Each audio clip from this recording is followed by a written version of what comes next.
நம்ம மல்லிக்கு இப்போ நல்லபடியா கல்யாணம் நடந்து முடியுது. என்னடா இது கல்யாணம் நடந்து முடிஞ்சுச்சு அப்டின்னா, யார் கூட அப்டின்னு சொல்லிட்டு உங்க எல்லாருக்குமே பயங்கரமான டவுட் இருக்கும். ஏன்னா, விஜயோட அதாவது மல்லியோட மனசுக்குள்ள விஜய் இருந்துட்டு இருக்காங்க. விஜயோட மனசுக்குள்ளேயும் நம்ம மல்லி இருந்துட்டு இருக்காங்க. ஆனா, அந்த ஒரு விஷயம் வந்து போய்னா வெளிய யாருக்குமே தெரியறது கிடையாது. ஏன்னா, அவர் சொல்லும்போது கூட உன்ன பத்தின நெனப்பு எனக்கு வரக்கூடாது அப்டின்ற மாரி தான் நம்ம மல்லி கிட்ட சொல்லியிருந்தாங்க.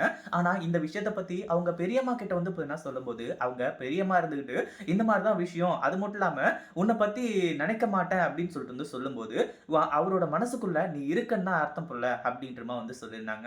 ஆனா, அது எதையுமே கேட்காம மல்லி இருந்துட்டு இப்போ அத வந்து பார்த்தீங்கன்னா தட்டி கழிச்சாங்க. எனக்கு வந்து பார்த்தீங்கன்னா இதுதான் கொள்கை.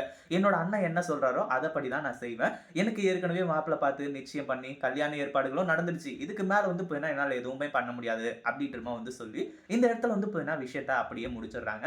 ஆனா கடைசில என்னாச்சு? அது மட்டும் இல்லாம நம்ம மல்லிக்கு யார் கூட கல்யாணம் நடந்தது அப்படின்னு சொல்லிட்டு வந்து பார்த்தீங்கன்னா, நீங்க தெரிஞ்சுச்சு அப்படின்னா, கண்டிப்பா ரொம்பவே ஷாக் ஆயிடுவீங்க. அது தெரிஞ்சுக்கிறதுக்கு முன்னாடி இப்பதான் நம்ம சேனலுக்கு ஃபர்ஸ்ட் டைம் வரீங்க அப்படின்னா, கீழ இருக்க சப்ஸ்கிரைப் பட்டன பிரஸ் பண்ணிக்கோங்க. இப்போ நம்ம விஜய் இருந்துட்டு இவ்ளோ கோவமா பேசிட்டு இருக்கிறது எல்லாமே ஓகே தான். அதே சமயம் இந்த ரஞ்சிதாவ கல்யாணம் பண்ணிக்கிறதுக்கு அவருக்கு முழு சம்மதமா அப்படின்னு கேட்டா கண்டிப்பா கிடையவே கிடையாது. இந்த ரஞ்சிதாவோட சுயரூபம் வந்து பார்த்தீங்கன்னா ஆல்ரெடியே நல்லாவே தெரியும். வெண்பாவ வந்து நல்லா கொடுமை பண்ணுவாங்கன்னு சொல்லிட்டு. பட் இருந்தாலும் இந்த விஷயத்துக்கு ஒத்துக்கிட்டாரு அப்படின்னா, வேற வழி இல்லாம தான் இந்த விஷயத்துக்கு ஒத்துக்கிட்டாங்க. அதுக்கு அதாவது இந்த ரஞ்சிதாவுக்கு பதிலா வந்து நிஷாவ கல்யாணம் பண்றது விஜய் க்கு வந்து பார்த்தீங்கன்னா உண்மையிலேயே வந்து பார்த்தீங்கன்னா ஒரு மிகப்பெரிய ஒரு வரப்பிரசாதம் அப்படின்னு தான் சொல்லணும். ஏன்னா, அவங்களாச்சும் பரவால்ல சொத்துக்கு ஆசைப்படுறாங்க எல்லாமே ஓகே தான். ஆனா வெண்பாவ நல்லபடியா பார்த்துப்பாங்க. அந்த ஒரு வகையில நிஷா வந்து பார்த்தீங்கன்னா ரொம்ப நல்ல பொண்ணுன்னு தான் சொல்லணும். சரி இப்போ கல்யாண ஏற்பாடுகள் நடந்துட்டு இருக்கு. ஒரு பக்கம் வந்து பார்த்தீங்கன்னா இப்போ விஜய் இருந்துட்டு, இந்த ரஞ்சிதா வந்து அந்த இதுக்காக கூட்டிட்டு போறாங்க இல்லையா? இந்த மாரி தான் வந்து ரெஜிஸ்டர் ஆஃபீஸ்ல ரெஜிஸ்டர் பண்றதுக்காக. அந்த ஒரு டைம்ல விஜய் இருந்துட்டு முடியவே முடியாதுன்னு சொல்லிட்டு வந்து சொல்லிடுறாங்க. இப்போ நம்ம விஜய்க்கும், அதுக்கப்புறம் ரஞ்சிதாவுக்கும் வந்து பார்த்தீங்கன்னா, முறைப்படி இந்த கல்யாணம் நடக்கிறதுக்கு ஏற்பாடுகள் நடந்துட்டு இருக்கு. அதே மாரி தான் வந்து பார்த்தீங்கன்னா, நம்ம மல்லிக்கும், அரவிந்துக்கும். ஆனா, இதுல மிகப்பெரிய ஒரு சம்பவம் நடந்து, கடைசியில நம்ம மல்லியோட கழுத்துல விஜய் தாலி கட்டும்படும் வந்து பார்த்தீங்கன்னா ஆயிடுது. ஆனா, இது வந்து பார்த்தீங்கன்னா, உண்மையிலேயே ஒரு மெடிக்கல் மிராக்கிள் தான் சொல்லணும். ஏன்னா, விஜய்க்கு ஒரு பக்கம் கல்யாணம், அதே மாரி நம்ம மல்லிக்கு ஒரு பக்கம் கல்யாணம். இப்படி இருந்துட்டு இருக்கும்போது தான், இந்த ஒரு மெடிக்கல் மிராக்கிள் நடக்குது. அதாவது என்னாச்சு அப்படின்னு பார்த்தீங்கன்னா, இந்த கல்யாணத்த அப்படியே விட்டிருந்தா பிரச்சனையே கிடையாது. ஆனா, இந்த திருன்னு ஒருத்தன் இருக்கான் பார்த்தீங்களா?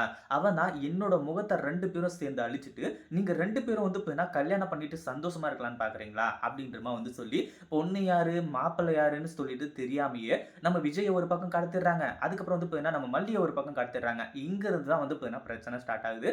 கடைசியில வந்து பார்த்தீங்கன்னா, நம்ம அரவிந்துக்கு எல்லா உண்மையுமே தெரிஞ்சு, விஜய் நீங்க வந்து பார்த்தீங்கன்னா, மல்லியோட கழுத்துல தாலிய கட்டுங்க. அதுதான் நல்லது. அது மட்டும் இல்லாம நீங்க தான் வந்து பார்த்தீங்கன்னா, மல்லிக்கு பொருத்தமானவங்க அப்படி இப்படின்ற மாரி வந்து சொல்லி, நம்ம விஜய வந்து பார்த்தீங்கன்னா கன்வின்ஸ் பண்ணி, விஜயவே வந்து பார்த்தீங்கன்னா மல்லியோட கழுத்துல தாலிய கட்ட வச்சுறாங்க. இது உண்மையிலேயே ஒரு அமேசிங்கான ஒரு விஷயம்னே சொல்லலாம். ஏன்னா, விஜய் வந்து பார்த்தீங்கன்னா மல்லியோட கழுத்துல தாலிய கட்டுறதுக்கு ஆப்ஷனே இல்லாத போது, இப்படி ஒரு சம்பவம் நடந்துச்சு அப்படின்னா எல்லாருக்குமே சந்தோஷம் தான். இத பத்தி நீங்க என்ன நினைக்கிறீங்க? அந்த வீடியோ புடிச்சிருந்தா லைக் பண்ணுங்க, ஷேர் பண்ணுங்க. இப்பதான் நம்ம சேனலுக்கு ஃபர்ஸ்ட் டைம் வரீங்க அப்படின்னா சப்ஸ்கிரைப் பண்ணிக்கோங்க.